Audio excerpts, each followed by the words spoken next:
Well, some new rules for nursing home visitors in Connecticut and the very latest on what's going on inside schools to protect kids and teachers while the pandemic keeps on. All right, joining us right now, the governor of Connecticut, Ned Lamont. Nice to have you back on Good Day, Governor.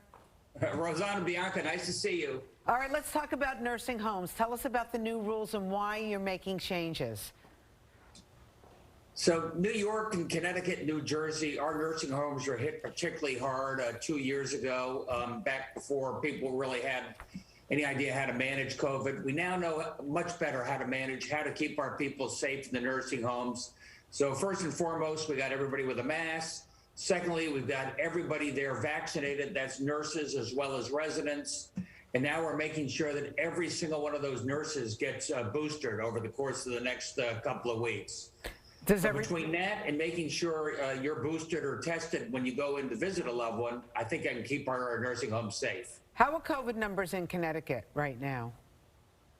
We're about a week or so behind New York. You're dropping very fast and we're dropping very fast. So infection rate is down at about 11%. You're a little lower in New York City right now. Hospitalizations are trending down big time. That's really good news.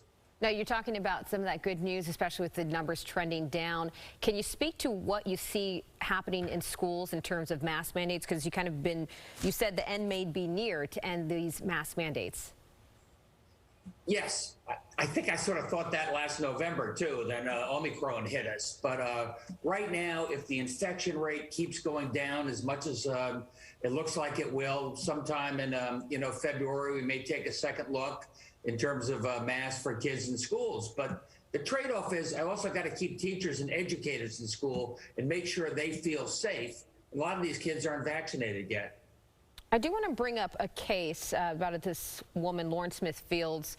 The cause of death still unknown. This is a month after a date on a Bumble date with a man. Now, a lot of people speaking out about this case, saying that it's not getting the coverage or the resources as a case would when it involves a missing white woman. Do you know anything about this case? And maybe could you expand on it, maybe assigning a special prosecutor to this? Yeah, fair question. My understanding is it is getting the coverage and it is getting the resources. We got to get to the bottom of what happened here in this incredibly tragic death. Right now, it's local police are going to follow up in any way they can. And if we need to do something over and above that, we will. Can we talk about this Interstate anti-gun task force that you're part of, Governor Lamont?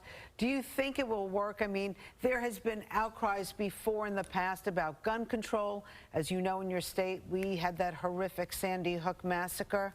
How will this be different, or will it be different? So we're setting up a gun task force. You are doing the same thing in New York, and we interconnect in this sense. If there's a gun used in a shooting or some other type of violence, we'll be able to track it. We'll be able to work with New York and New Jersey and our neighboring states, see what the source was there. So we'll be able to go not just after the individual using that gun illegally, but also after the wholesalers, those that are bringing guns big time back onto our streets. More guns on our street right now than any time in recent memory.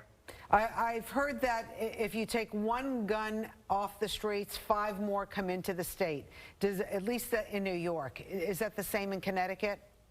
I'm afraid it is. We know where they're coming up from northern and southern states. They big bulk purchases. But if we can go after the wholesalers, we can make a real dent in that traffic. All right, Governor Lamont, I'm just wondering also about COVID testing. Are you continuing to encourage people to get tested? We are. We've done more rapid tests and PCR per person than just about any state in the country. We're getting all those tests, for example, back to our schools, making sure that if any kid feels like they maybe were exposed, pick up the test, take it home, get tested. That's how we keep our schools open safely. And if our schools are open safely, then our stores and businesses are open safely. Fantastic. And I know you've been, putting a lot of effort into the job, and I'm assuming you want to keep it, right? You're up for re-election real soon? I think so. We got a lot of unfinished business. The last couple of years were a bit of an interruption. Connecticut's got really good momentum. A lot of people moving to the state. We're holding our taxes low, so we're making progress.